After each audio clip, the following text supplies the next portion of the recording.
Jaas, se olisi morjesta pöytää. Tänään oltaisiin taas Alliesi podcastin ääressä. Aaltosen Emil, morjes. Joonas Lehtonen, terve. Vieras istuu meitä vastapäätä ja voi esitellä itse itsensä.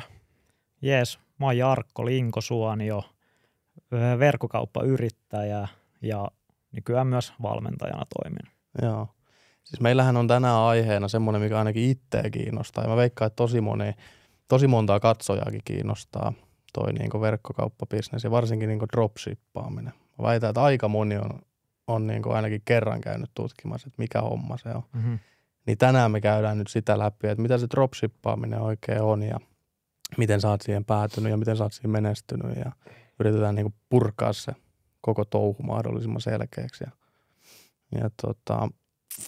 Just näin.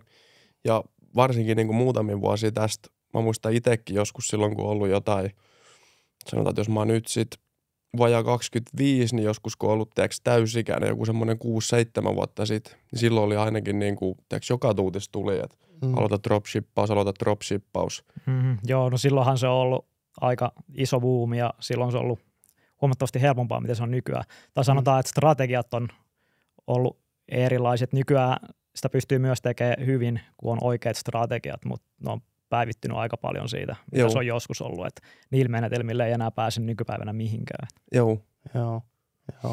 Mennään ihan hemmetin kiinnostava aihe. Kerro vähän, Jarkko, mitä sä oot niinku tehnyt ennen kuin tämä dropshippaaminen ja verkkokauppabisnes tuli sun elämään, niin mitä sä oot duunaillut? Joo, no siis mä aloitin 10-vuotiaan kiipeilyn, josta mä innostuin ja siitä oikeastaan tuli mun intohimo niinku heti ja se oli semmoinen mun elämän pääjuttu, mitä mä oon aina tehnyt ja mä joskus 16-vuotiaan varmaan aloin niinku menestyä aika hyvin niinku aikuisten sarjoissa tolleen siinä ja se oli kyllä semmoinen, että siitä mä niinku pyrin niin sanotusti ammattikiipeilijäksi.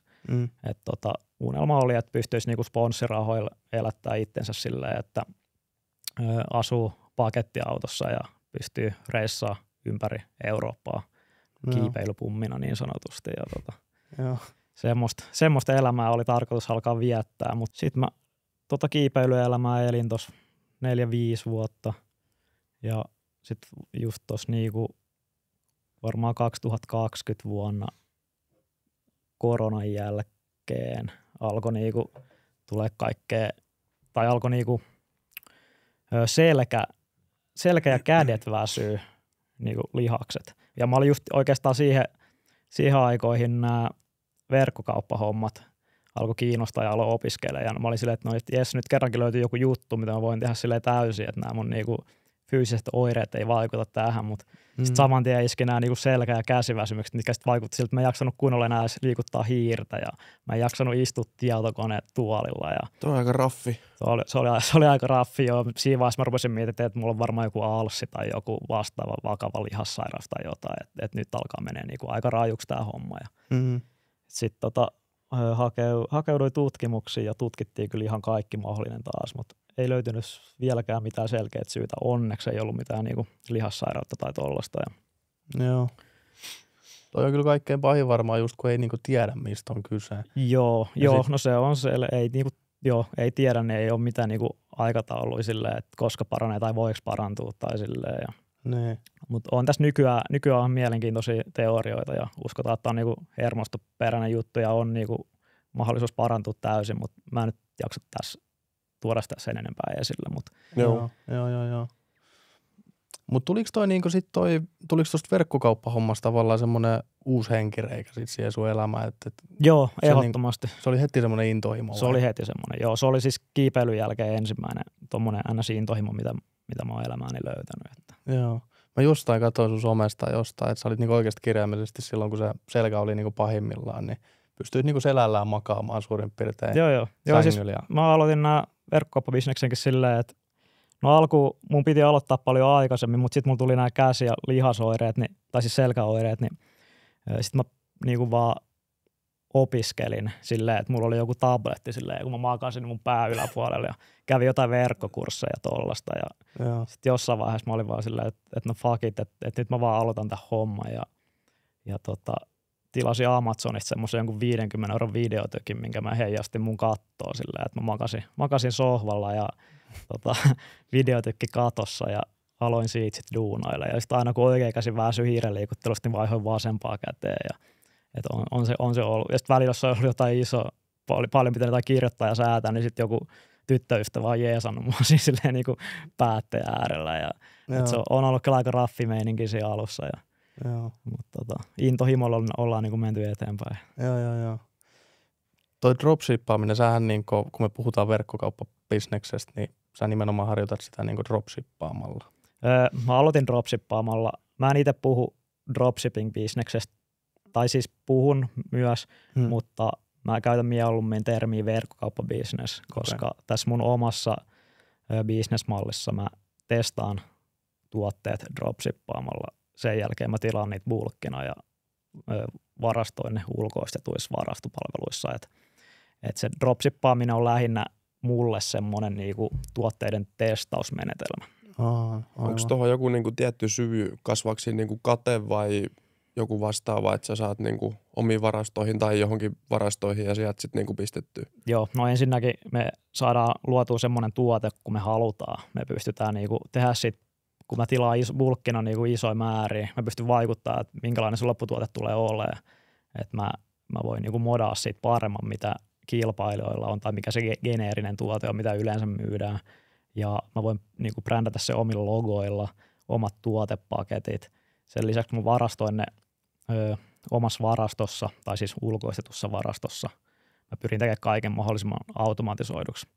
Niin mä tiedän paljon mulla on varastoa. Se ei tule loppu kesken, jos mä oon tilannut sitä riittävästi, kun taas dropshipping-toimittajalla varasto vaan saattaa loppua ja sit sä et saa sitä tavaraa enää. Joo. Ja sitten just toimitusajat on paljon nopeampia, kun sä tilaat vaikka Euroopassakin, vaikka Saksaa, Puolaa, Britteihin, käytät eri varastoja, niin saat nopeasti aina just sen maan asiakkaalle ne tavarat. Että se ei ole kiinni siitä tavarantoimittajan varastossa, että missä se nyt sattuu sijaita. Ja on paljon enemmän kontrollia itsellä, katteet on paremmat ja niin edelleen. Joo, toi on kyllä haaste. Mäkin olen siis kokeillut semmoisen varmasti aika yleisen kuin Big Buy kautta. Ja tehtiin siis vaan ihan tämmöinen siis todella perusluontoinen silloin, kun se oli pop, niin tämmöinen parfyymi verkkokauppa. Joo. Ongelma siis siinä on se, että eihän ketään jaksa odottaa. Se oli vaikka 10 päivää, toimitusaika. Niin eihän siinä ole niinku mitään järkeä, että sä pystyt kilpailemaan niinku kenenkään järkevää. No, 10 päivää on nykyäänkin vielä aika vähän, kun osa tilaa suoraan jostain Kiinasta, niin se menee se 30 päivää. Sitten se on vielä jossain tullisjumissa ja se on ihan niinku kuollut meininki, jos tuommoista alkaa harjoittaa. Mutta nykyään pystyy kyllä Euroopastakin dropshippaa sille Euroopan markkinoille 3-7 arkipäivän toimitusajoilla. Se on ihan ok, mutta tosiaan sitten kun itse varastoin, niin saat sen 1-3 päivästä yleensä toimitettua ne tavarat. Joo. Mutta onko toi dropshipping-malli kuitenkin se, että jos joku katsoja esimerkiksi haluaa lähteä nyt verkkokauppabisnekseen, niin onko siitä niinku hyvä aloittaa? On ehdottomasti. Se on paras mahdollinen kyllä. Et kyllä mä itsekin, kun mä valmennan tai tuossa mun kurssilla opetan nimenomaan aloittaa sillä dropshippaamisella, koska sä et halua investoida tuotteeseen tai varastoon inventaarioon ennen kuin sä tiedät, että se tuote oikeasti myy. Niin se on niinku paras lähtökohta lähteä aloittaa dropshippaamalla ja sitten kun se tuote alkaa myymään hyvin, sulla tulee vaikka 10 myyntiä per päivä kuukauden ajan, sillä että se on säännöllistä se myynti, jos tiedät, että se tuote toimii, niin sitten sä vasta niinku alat tekee bulkkitilauksia. Joo. Miten tuon dropshippaamisen, mitkä on ne elementit, mitkä tarvitaan, että sä saat dropshipping-liiketoiminnan niin kulkemaan, niin mitä sä nyt tarvit, jos miettii niin aloittelijaa? Joo, no ensinnäkin sun pitää löytää voittava tuote. Siihen on nykyään olemassa paljon erilaisia ohjelmia ja strategioita, niin ilmaisia kuin maksullisia, millä sä löydät hyviä potentiaalisia tuotteita. Sä et ikinä voi sanoa, että onko se just oikeasti toimiva se tuote, mutta sä pystyt tosi paljon filtteröimään huonoja tuotteita pois tietyillä menetelmillä. Sitten sä lähdet testaamaan tuotetta. Eli sulla on se tuote. Sitten sä perustat brändin. Tai siis Kaikki ei perusta, mutta tämä on tämä mun strategia, että millä erottaudutaan kilpailijoista. Et sen sijaan, että me vaan markkinoidaan sitä geneeristä tuotetta jossain geneerisessä kaupassa, niin me perustetaan brändi, tehdään niinku logot, hyvät brändätyt nettisivut, eli verkkokauppa. Ja sitten me markkinoidaan oikealle kohdeyleisölle. Et se on tärkeässä roolissa se markkinointi. Ja joo, siinä about ne 3. Me tarvitaan tuote, kauppa ja hyvä markkinointi.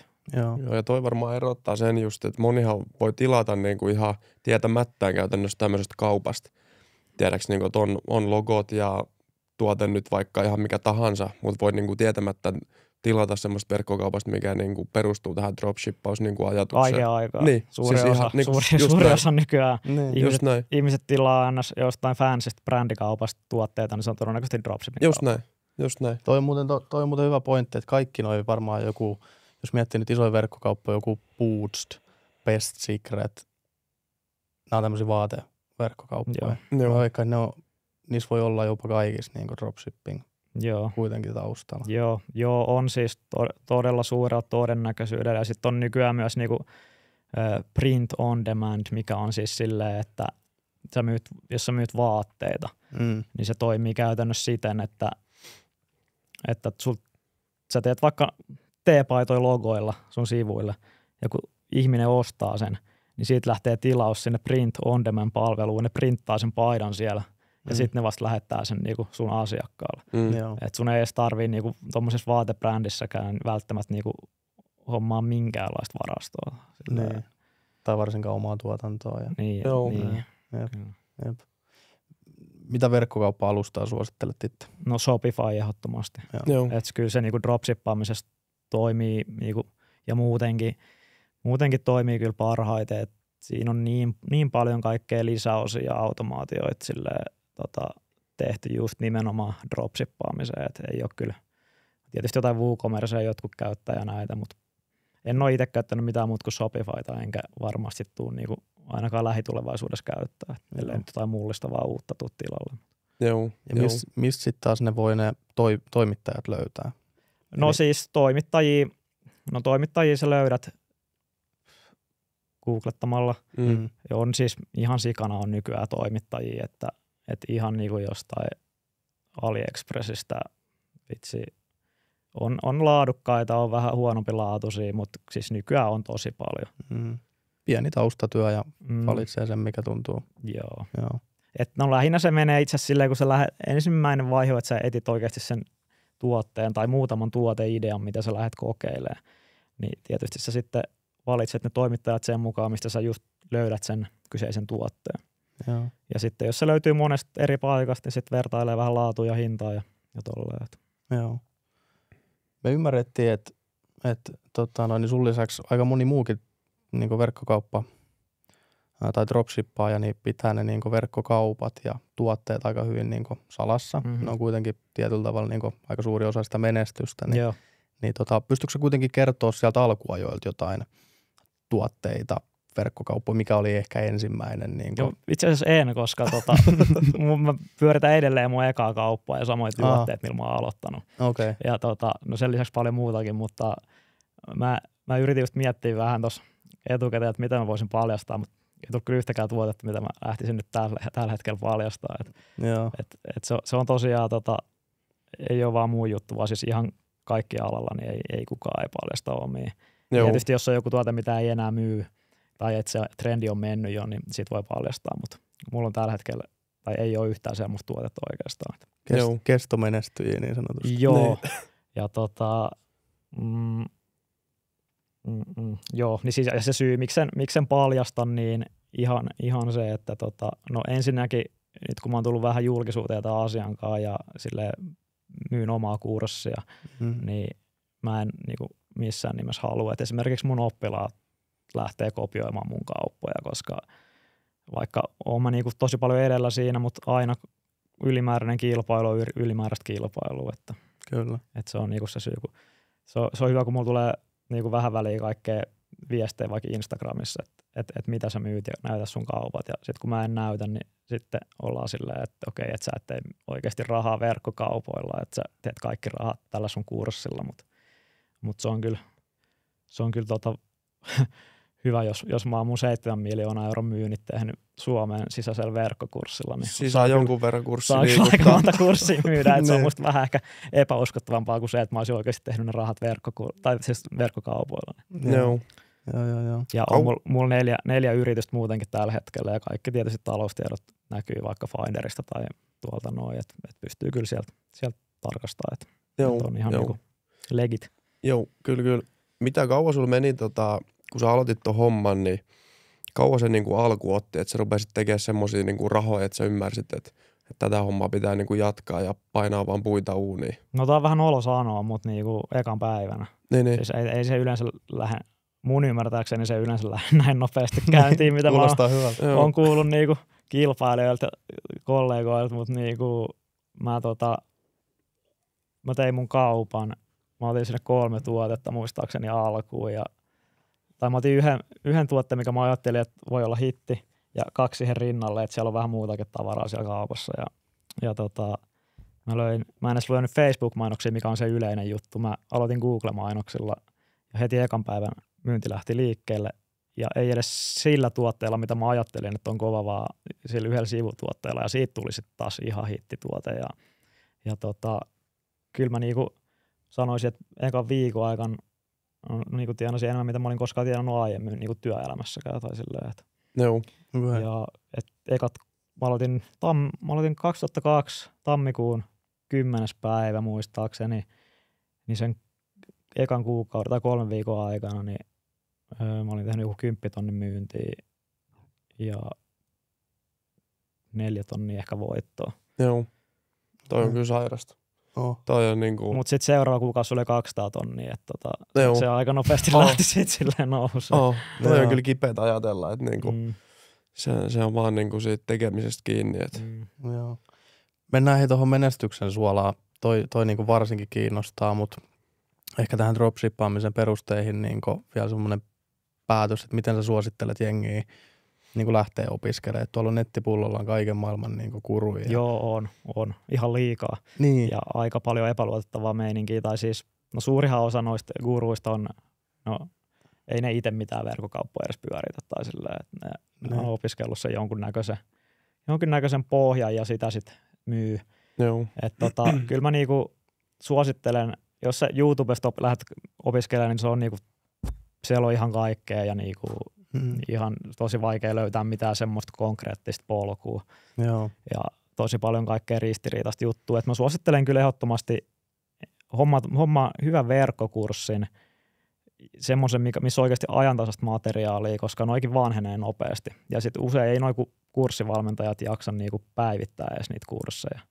Munkin eka kurssi, minkä mä ostin, mä maksan sitten joku 1 000 ja ihan sairaan vanhaa matskua ja niinku ihan hukkaan meni se oikeastaan. Mutta mä suosittelen tosiaan verkkokurssia ja semmoista tyyppiä tai valmentajaa, joka oikeasti pystyy todistamaan, että se on tehnyt niinku rahaa tällä ja menestynyt. Ja on niinku ajantasaista matskua ja tietää, mistä puhuu. Voin tuoda nyt tähän heti itteni tietysti esille, mutta mut voin ihan niinku sanoa tästä suoraan, että mulla on niinku Suomen paras kurssi ihan ehdottomasti. Ja jokainen voi tutkia mun taustan vaikka Finderista. Et myyntiä on tullut. Myyntiä tulee koko ajan joka vuosi enemmän ja enemmän. Ja pyöritään edelleen tällä hetkellä 3 verkkokauppaa. Enempää ei riitä aika. 10 ideaa on pöytälaatikossa, mutta ei vaan saa aikaiseksi tehtyä. Ja siinä sivussa mun verkkokurssibisnestä pyörittelen ja mä päivittelen niitä matskuja niinku koko ajan silleen ajantasaiseksi, että mä en niinku tykkää ideasta, että mä myisin jotain vanhentunut kurssia. Niin. Joo, ja me tehtiin sen verran tai Keke teki hyvän taustatyön, että käytiin kyllä katsoa ja kyllä siellä niinku myyntiin selkeästi lukujen valossa tulee. Ja voidaan approuvata. Niin. Miljoonia euroja on. On. Ja sitten siellä oli niinku aputoiminimiä, mitkä varmasti kohdistuu sit näihin sun kauppoihin nimenomaan. Et kyllä siellä rahakone on. Joo. Joo. Kyllä mun tällä hetkellä on niin kolme erillistä yritystä, jonka alla mä pyöritän verkkokauppoja, ja sitten 4. yritys, jolla mä pyöritän tätä mun verkkokurssibisnestä. Joo. Mennään seuraavaksi tuohon menestykseen, mutta niin nyt kun päästiin rentoutumaan, niin haluatko ottaa tässä kohtaa pikku breikin vai mitä? Otetaan vaan pikku breikki. Joo. No niin. Jahas, tauolta ollaan palailtu sorvin ääreen. Käytiin tuossa nyt alkuun niin toi dropshippaaminen, eli sä tarvit verkkokaupan, hyvän tuotteen ja sitten lähtee se markkinointi. Ja sun filosofian mukaan niin kaikkein paras on, kun sä brändäät sen sun niin liiketoiminnan ja kaupan ja pakkaukset ja kaikki tällainen. Joo, se on se, millä erottuu kilpailijoista. Joo. Tuohon tuotteeseen ehkä nyt kun lähdetään niin kohti sitä, että miten lähdetään sitten ajaa sitä niin myyntiä isoihin lukuihin, niin onko sulla kertoa jotain strategioita siihen, että löytää hyviä tuotteita, pystyykö jotain Google-trendiä tai niin mitä siinä pystyy hyödyntämään? No joo, siinä on moni eri juttuja, mutta just Google Trendsia ja sitten on useita niin maksullisia sovelluksia, mistä lähtee etsiä. Oikeastaan niihin sovelluksiin tuodaan niin trendaavia mainoksia jostain TikTokista ja Facebookista ja sieltä löytyy sitten tuotteet, mitkä niin myy tällä hetkellä eniten. Ja sitten myös semmoisia, että mitkä on niin mahdollisesti trendi vasta niin alussa lähtemässä nousuun, että jos haluaa hypätä ajoissa siihen kelkkaan, niin tommosia. Ja sitten joku niin ihan perus Facebook Ads Library, eli mainoskirjasto. Siellä näkyy kaikki Facebookissa pyörivät mainokset. Niin tietyillä säädöillä, filttereillä, niin sieltä löytyy tosi potentiaalisia tuoteideoita. Joo. Miten se sitten lähtee se mopo tavallaan keulimaan, että kun sä huomaat, että nyt sulla on niinku hyvä tuote, se myy, ja sä teet sitä sillä dropshipping-mallilla edelleen, niin tuossa ennen podcastia puhuttiin just siitä, että sä oot itse sitten siinä kohtaa niin ruvennut niinku investoimaan ne tuotteet varastoon, niin käydään vähän sitä läpi, että pystyykö niitä ensinnäkin niin velaksi hankkimaan vai tarviiko se investointi maksaa aina kerralla vai miten se niinku tapahtuu? Joo, kyllä se kerralla pitää maksaa, että siinä vaiheessa pitää olla sitä pääomaa, että se dropshippaaminen on just hyvä, kun sä aloitat sillä ja sillä lähdet kerää vähän sitä pääomaa ja koska siinä vaiheessa, kun sä alat investoimaan, niin se myynti pitää olla jo vakiintunut, eli sitä myynti on tullut jo sen verran, että sulle alkaa kertyä jo kassaa. Että sit sä voit tietty myyntimääriä riippuen, niin tilata vaikka 100 tuotetta, 1000 tuotetta, 10 000 tuotetta ja näin. Mutta se on vähän kassan hallinnan kannalta usein ongelmallista siinä mielessä, että jos sä esimerkiksi Kiinasta tilaat tuotteet, niin no ensinnäkin valmistusaika kestää yleensä kuukauden. Sitten jos sä shippaat ne niinku laivalla Eurooppaan, niin sitten tulee 2 kuukautta lisää. Eli sä eka kun sä teet sen tilauksen, sä maksat 30% siitä kokonaishinnasta. Ja sitten kun se tuotanto on valmis, sä maksat loput 70%. Ja silloin sä oot työntänyt sun kassan sinne niin, ja sitten menee vielä 2 kuukautta tyyliin, että sä saat ne kamat varastoon. Ja sitten sä vasta alat niinku saamaan sitä rahaa takaisin. Et siinä pitää olla kyllä pitää olla pääomaa siinä vaiheessa.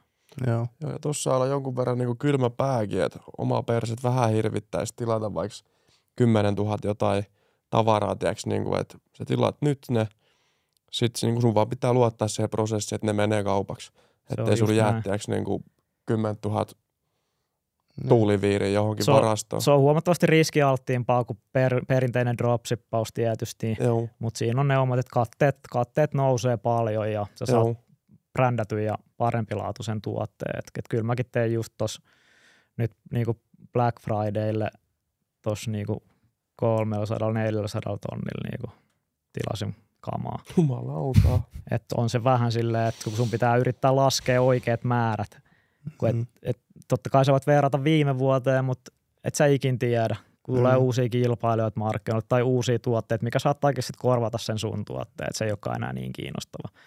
Niin on se vähän silleen, että yritän nyt laskea semmoiset määrät, että mitä sä saat myytyä niinku kuukaudessa sitten niinku Black Weekin aikana ja tälleen. Että Kyllä. Et kyllä se vähän on, se on ehkä se vuoden stressaavia aika, kun alat tekemään niitä tilauksia ja miettiä, että mikä tässä nyt on järkevä homma ja jotain laskelmia ja ehkä vielä vähän jotain uusia tuotteita siihen kylkeen. Että. Tuossahan on se kohta, kun voi mennä niin sanotusti perseelleen. Se voi mennä ja itselle ehkä niinku suurimmat vastoinkäymiset ollut just noissa silleen, että ollut just hyviä näitä hyviä niinku maailman tilanteet on aika paljon vaikuttanut näihin, että mä oon niinku, esimerkiksi viime vuonna mulla oli tilanne, että mä olin tilannut Black Fridayksi kamaa, mutta mä ehdin myydä ne kaikki jo ennen Black Fridayta, kun se olikin niin suosittu se tuote yhtäkkiä. Sitten mä aloin myymään Black Fridayn ennakkotilauksena silleen, että mä laskin, että joulukuun lopusta ja tammikuun alussa mä saan seuraavan erän varastoon. Myin ihan himmeet määrät ennakkotilauksia. Sitten kun mä olin kuljettanut normaalisti junalla Kiinasta ja Eurooppaa, se kestää noin kuukauden. Mä olin laskenut, että tolleen mä saadaan ne mahdollisimman nopeasti. Niin sitten Venäjä iskikin pakotteet silleen, että Venäjän kautta ei enää liikkunut nämä kyseiset kamat, eikä moni muukaan kama. Niin sit piti kierrättää jostain niinku eteläistä junareittiä ja vitsi Kaspianmeren yli niinku laivalla niitä. Ja sekin piti kestää 2 kuukautta luvattiin, mutta meni vitsi puoli vuotta, että mä sain ne kamat. Ja sit mä oon myynyt niinku 300 000 eurolla ennakkotilauksia, mitkä mä oon luvannut, että ne tulee joulukuussa. Ja sitten ne tulee vitsi kesäkuussa. Nämä on tosi ikäviä tilanteita, mutta mutta ainakin itse jotenkin tuossa kiehtoo kyllä, toihan on aikamoista kämpläämistä, kun sä pystyt kuitenkin sen niinku analytiikan perusteella niinku ennakoimaan sitä myyntiä ja sitten sä voit ruveta pienessä päässä niinku laskemaan, että jos mä törkkään ton verran markkinointiin, niin siitä pitäisi ton verran tulla niinku myyntiä, että kuin hulluja tavallaan niinku lukuisia ruvetaan sitten jo pyörittelemään, että jos vaan pääoma riittää, niin pystyy niinku jo laskemaan, että jos mä nyt törkkään tonne 70 tonnia Black Friday-ajaksi, niin sen pitäisi tuottaa tämän verran. Onko sulla jotain tommosia niinku esimerkkejä, että se on lähtenyt niinku, eikö sitä voi melkein kämpläämiseksi jo kutsua?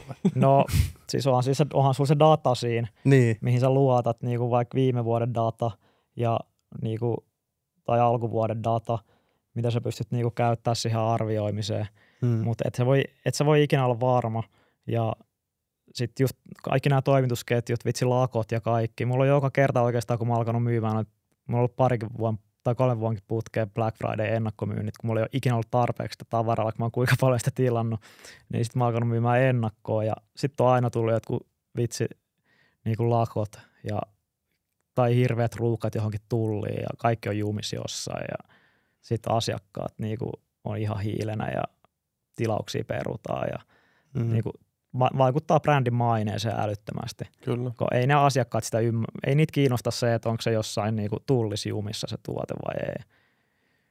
Kyllä.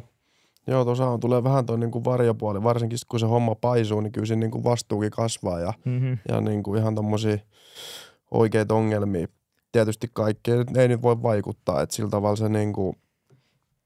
se on niinku varmaan kaikessa bisneksessä aika sama. Se on just näin ja se on niinku, yrittäminen on aina riski. Kyllä. Ja tälleen, mutta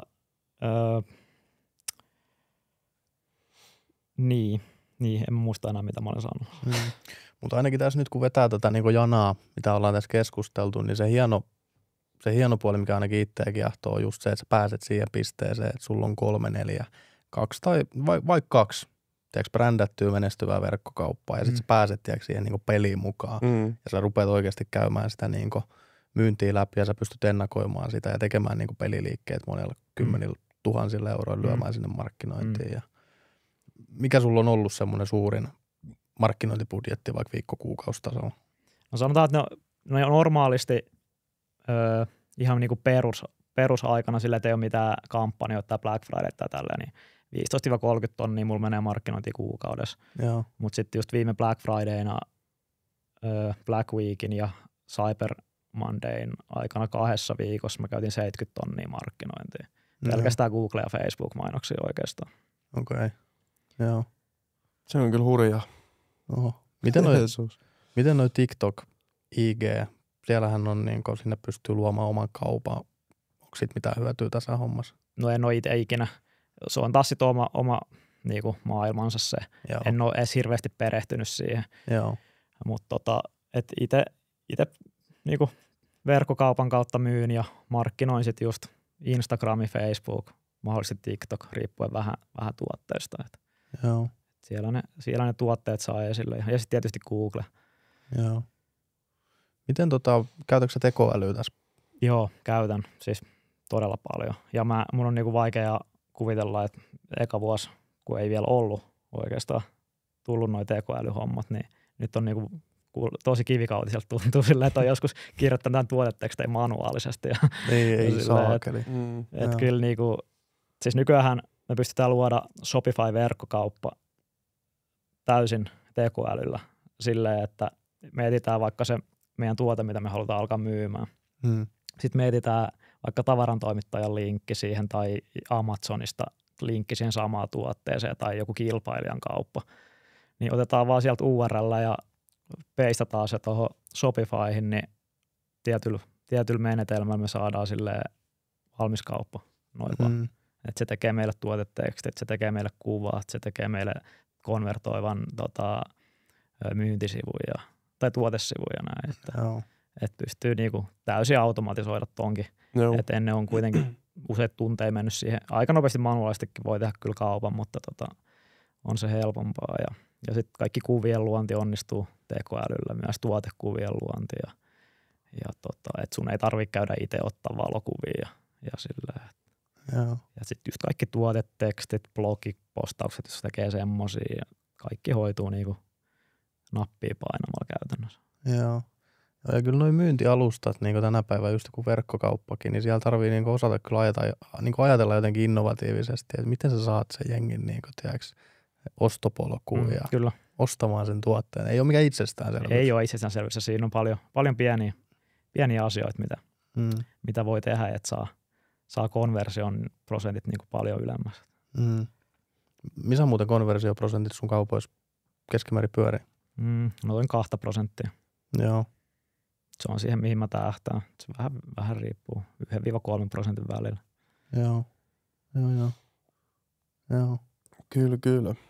Pitäisikö meidän vähän tuohon fyrkkaan? Ollaan sitä vähän sivuttu. Mutta mitä niinku puhutaan, sanotaan nyt niinku kuukausi on hyvä jana. Jos puhutaan niinku ihan puhtaasta voitosta. Mitä sä niinku arvioisit, että sanotaan vaikka yksi kauppa voisi tehdä, niinku, tai sun kauppa suurin piirtein voisi tehdä niinku myyntivoittoa kuukaudessa? Puhutaan sitä normaalista kuukaudesta. Normaalista kuukaudessa? No 30-60 tonnia. Joo. On se, että 30 se on yleensä silloin, sairas juttu. 30 se on silloin, kun ei ole mitään sesonkia oikein päällä.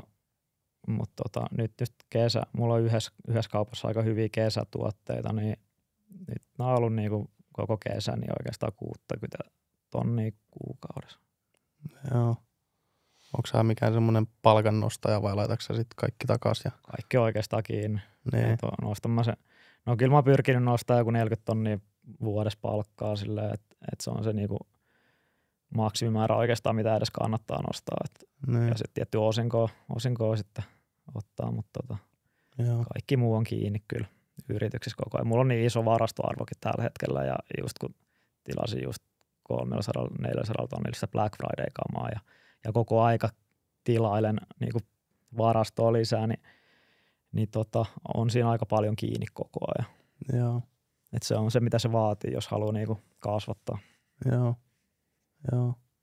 Ja tuohon on tullut, tuossa oli itse asiassa meidän tiloissa Puutarhakadulla onko se Nexus Logistic, tämmöinen turkulainen nuori kaveri, kanssa tehnyt, silloin se verkkokauppa, se omenakauppa, mun mielestä se on se sama kaveri, niin nyt hän perusti toisen yrityksen, mikä niin kun keskittyy pelkästään niin verkkokauppojen logistiikkaan. Okei. Että se varastoi sen asiakkaan tavarat sinne ja toimittaa ja nopeuttaa. Kyllä.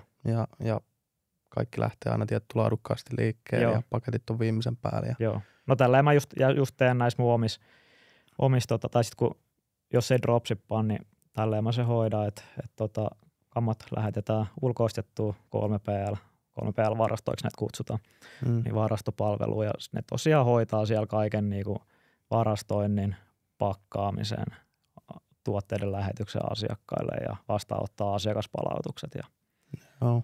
tälleen, että se on niinku 100% automatisoitu se homma. Ei Joo. tarvii itse paljon paketteja pyöritellä. En ole edes kaikki tuotteet livenä lähellekään nähnyt, mitä mä myyn. Okei, just näin. Voidaan niinku ruveta puhua jo semmoisesta jonkunnäköisestä verkkokauppa niin nyt mä kadotin ihan täysin se sana. Just, se hävisi. Kyllä sieltä tulee, hei. Meinaatko se tulee vielä?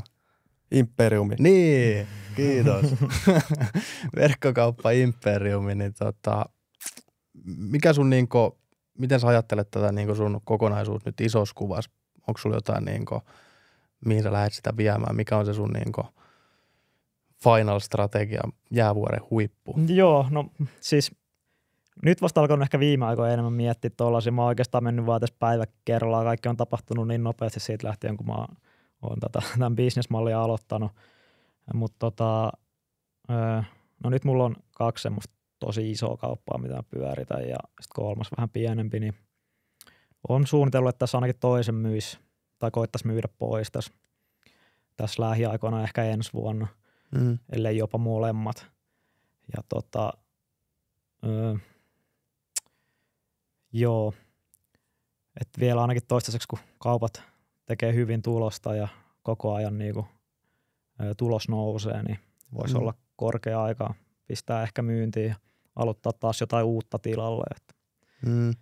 Mutta ei mulla silleen niinku, ei mulla ole mitään semmoisia isoja rahallisia tavoitteita tai nytkin niinku, mä voisin tehdä paljon enemmän massia, jos mä vaan antaisin enemmän aikaa, mutta ei kiinnosta. Tai silleen, ei mulle se niinku raha tässä ole mitenkään se tärkeä juttu. Et mä oikeastaan mä teen tosi vähän duunia tällä hetkellä nykyään. Ja mä oon ulkoistanut melkein kaiken. Että mä teen itse markkinointia ja niinku kehitän bisnestä ja keksin uusia juttuja, mutta kaikki muu mä oon ulkoistanut ja tälleen. Joo. Onko tullut mitään tarjouksia ikinä verkkokaupoista? No eipä oikeastaan ole tullut. Joo, onko tommosia helppo löytää ostajia? Ketä noita ostaa? No siis on erinäisiä niinku nettisivuja, mihin voi listata noita verkkokauppoja myyntiin. Eikö niin onkin? Ja kyllä niitä sieltä kyllä ne menee. Joo. Mutta en ole vielä koittanut, niin en osaa sanoa, että miten helposti ja nopeasti. Niin. Toi on mielenkiintoista. Tuosta voi niinku ihan hyvä raha tehdä tostakin. Jos sä pystyt datan kanssa näyttää, että tässä on niinku kauppa, mikä tekee tällä rahasummalla 60 tonnia kuukaudessa niinku nettoa, niin siitä voi jo ihan kivasti netota niinku itsekin. Joo, kyllä perinteinen semmoinen nyrkkisääntö on, että 3-5 kertaa niinku, vuotuinen tuotto. Joo. Mutta yleensä se on jossain 3 kertoimen kohdalla noissa verkkokaupoissa. Joo. Tai olisiko siinä jopa idea, että ei edes niinkään pitkällä kasvattaisi, että nimenomaan niin volyymin kautta pistäisi mahdollisimman paljon kauppoja pystyyn, mitkä myisi edes 10 tonnin kuusi, 20 tonnia kuusi. Ja sitten niitä lähtee myymään jo siinä vaiheessa. Se on myös yksi strategia, mitä olen itsekin myös miettinyt ja olen niinku miettinyt sellaistakin, että pistäisi niinku jotain isoa tiimiä kasaan ja sitten vaan tekisi ihan sikana erilaisia kauppoja ja tykittäisi niitä, mutta ei ole kyllä vielä saanut aikaiseksi sellaista. No, mutta toi on hieno ajatus, koska toikin on vähän semmoinen homma, että kerran kun sä sen opit, niin tietysti joka kauppa ei varmasti niinku rokkaa tai joka tuote, mutta sä niinku kuitenkin tiedät sen, että sä teet 1, 2, 3 vaiheet, sitten pitäisi tapahtua X. Ja sitten jos se ei tapahdu, niin roskia, jos tapahtuu, niin vähän aikaa myy ja sitten sit myy pois. Jep, kyllä. Ja itse asiassa tuohon markkinointiin liittyen vielä haluaisin sanoa tässä vaiheessa, että jos mä sanon, että mä oon niinku käyttänyt 70 tonnia 2 viikossa markkinointiin, niin se ei todellakaan tarkoita sitä, että mä oon ostanut nyt 70 000 euroa mainoksia seuraavaksi 2 viikoksi, vaan se on käytännössä riskitöntä se mainostaminen silleen, että jos mä aloitan vaikka uutta tuotetta mainostaa, niin mä teen sille 20 tai 10 euron päiväbudjetin. Ja sitten mä testaan sitä muutaman päivän ja katson, että tuleeko myyntejä ja että onko se myynnit voitollisia. Ja aina kun se on voitollista, niin mä nostan sitä budjettia muutaman päivän välein. Niin kauan, kunnes se on. Kun mä pystyn joka päivä katsoa tietyillä mittareilla, että onko se voitollista myyntiä vai tappiollista myyntiä. Jos on tappiollista, niin sitten lasketaan budjettia tai heivataan tuote. Jos se on voitollista, niin nostetaan sitä niin kauan, kunnes se pysyy voitollisena. Että se niinku pikkuhiljaa nousee se budjetti ja myynnit sitä mukaan. Joo, pääsee painelemaan vähän napeista. Sanotusti. Kyllä. Toi on kyllä siistiä. Joo. Mitä jonkun verran tullut vastaan sitä, että dropshippaaminen on jo niin kuin mennyt ja ei enää mitään järkeä. Joo, dropshipping on kuollut. Näitä kommentteja tulee paljon, mä aina naurattaa, kun mä näen näitä. Joo, mutta ei missään nimessä ole. Ei. Vanha-aikainen dropshipping on kuollut. Joo. Mutta strategiat kehittyy. Niin. Ja Joo. Mulla ainakin toimii hyvin. Joo, kyllä. Joo. Onko sä miljonääri? No, on mun nettovarallisuus yli 1 000 000. Niin. Verkkokauppojen ansiosta. Joo. Erittäin kova. Se on kova summa se. Haluatko tarkoitan sillä sitä, että jos mä nyt myisin nämä mun verkkokaupat ja mun sijoitukset tälleen katsoisin, niin sit, kyllä mä siinä mielessä on niinku miljonääri, mutta ei mulla niinku tiilillä tällä hetkellä 1 000 000 ole. Ja se nyt olisi ihan idioottimasta pitääkään sitä missään tiilillä. Niin. Sijoitatko sä? Joo, sijoitan. Joo, mihin sä sijoittelet? No lähinnä indekseihin. Joo, semmoista varmaan. Joo. Okei. On mulla vähän jotain bitcoineja ja vähän jotain harvoja osakkeita. Mutta en mä näe oikeastaan mitään muuta sijoitusmuotoa niin kuin oikeasti järkevänä sijoitusmuotona.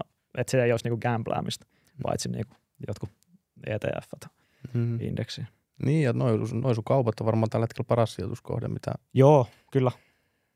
Kyllä mä niihin sijoitan myös. Niin, jep. Haluatko sä sanoa jengille vielä, miten pääsis helposti käsiksi, tiiäks, ensinnäkin ajan sometilit ja sitten se sun verkkokurssi, että ainakin itse rupesi niinku kiinnostamaan. Joo, Instagramista löytyy Jarkko Linkosuonio ja sieltä kanssa Instagramin biosta löytyy linkki suoraan mun ilmaiseen webinaariin, jossa mä niinku käyn perusteellisesti tämän koko businessmallin läpi ja sitten esittelen myös tämän mun verkkokurssin. Ja et se on hyvä lähtökohta aloittaa. Et se on tosiaan ilmainen, se kestää noin 75 minuuttia tai 80-90 minuuttia jotain sinne päin. Ja, et se on kyllä semmoinen, mitä suosittelen kaikkiin katsomaan, jos vähänkin kiinnostaa. Joo. Et siinä saa kyllä hyvän kuvan koko hommasta. Jep. Menkää nyt ihan aikana ottaa Jarkon somet haltuun ja mutustelkaa ajatusta sitä kautta. Joo, tuleeko sulla jotain mieleen vielä? Ei. Mun mielestä se on aika hyvä setti, mielenkiintoinen ja toi vähän avartaa niinku omaakin niinku ymmärrystä ja ajatusta siitä, että toi just itse on vähän niinku silloin, niin kuin sanoinkin sitä entisaikojen dropshippausta, niin siitä just lukenut, että katteet putoo kilpailu on niin kovaa, että se ei niinku kannata, mutta että niitä metodeja on monia ja niinku sitten on mahdollista tehdä ihan kannattava bisnestä. Joo, ehdottomasti. Ja painotan just sitä, että ei mitään niinku semmoista vanha-aikaista geneeristä dropshippaamista, vaan se brändääminen on kyllä iso osa sitä lisäarvon luontia ja